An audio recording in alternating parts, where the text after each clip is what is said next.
سلام با برابکس یوتیوبالتون، چطور؟ خوش اومدید به ویدیو جدید چنل فایر انجین. امیدوارم که از این ویدیو خوشتون بیاد. پس حتما این ویدیو رو لایک کنید، کامنت بذارید و فراموش نکنید که چنل رو سابسکرایب کنید و اون زنگوله بغلش رو هم بزنید که وقتی ما ویدیو جدید گذاشتیم بیاید و بروزترین و جدیدترین اطلاعات و اخبار ماشین ها رو ببینید. پس بریم که داشته باشیم.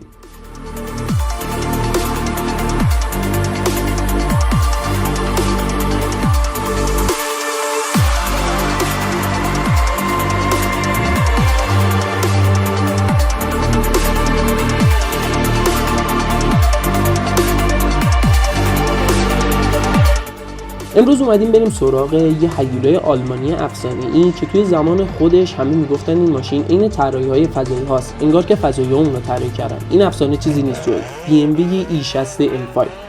و اما بعد این مورد رو هم اضافه کنم که چیزای معدودی توی این دنیا لذت بخشتر از راندن یه خودروی اسپورت و تنفس طبیعی هستن. به این معادله اگر طراحی پیشرانه 10 سیلندر و دیفرانسیل عقب و یه بزرگراه بدون محدودیت سرعت رو اضافه کنیم، در واقع وارد بهشت میشیم. توی دنیای خودرو نام BMW همیشه نشون دهنده اوج مهندسی دقیق، لذت ناب رانندگی و نوآوری بوده. اما کمتر مدلی به اندازه نسل سری 5 یعنی BMW E60 تونسته همزمان چنین بحث برانگیز و در عین حال به یاد ماندنی باشه. این خودرو که از سال 2003 تا 2010 روی خط تولید قرار داشت، نه تنها یک سدان لوکس بود بلکه نماینده‌ای از تحولات عمیق در طراحی و فناوری‌های BMW به شمار می‌رفت. بخش طراحی. قبل از BMW E60 سری BMW 5 با طراحی‌های محافظه‌کارانه شناخته می‌شد که تو هر نسل خطوط قبلی تکرار می‌شد، اما با ورود E60 به طراحی کریس بنگل، طراح ارشد وقت BMW، کاملا مسیر رو تغییر داد. در این طراحی ظاهری خطوط نرم و سیال جای خودشون رو به سطوح شکسته، خطوط برجسته و زاویه‌های تند دادن.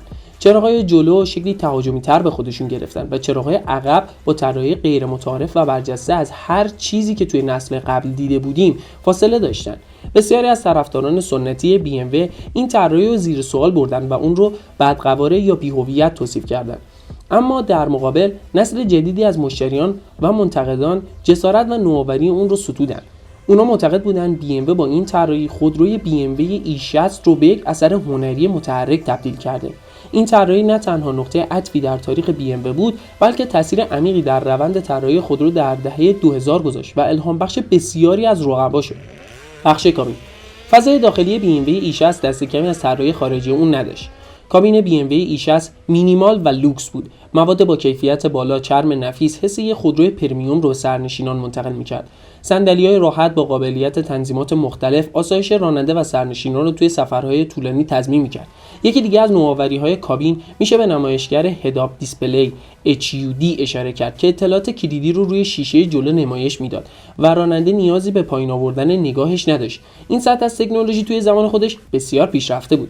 داخل کابین BMW E60 با سیستم آیو درایور قدمی بزرگ رو به جلو برداشت. این سیستم کنترل مرکزی به دلیل ایجاد راحتی در مدیریت تعداد زیاد امکانات الکترونیکی ماشین، از موسیقی و مسیریابی گرفته تا تنظیم تهویه مطبوع هوا طراحی شده بود.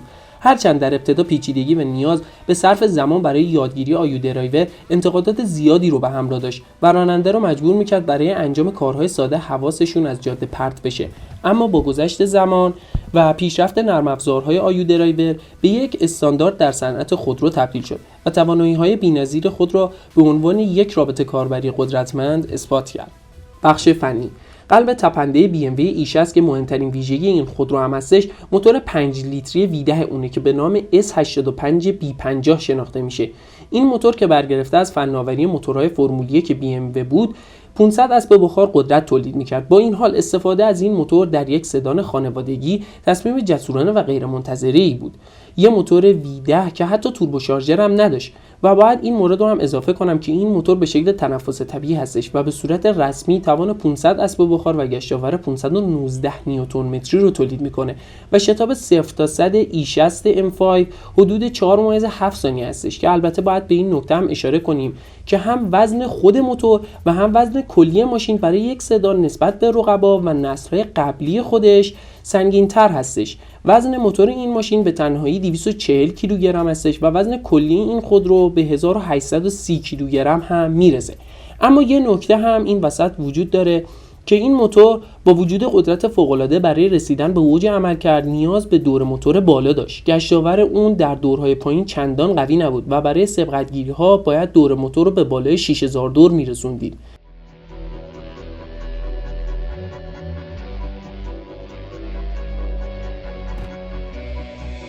She's in love with who I am. Back in high school, I used to bust it to the dance. Now I hit the FBO with duffels in my hands. I did half a Zan, 13 hours till I land. Had me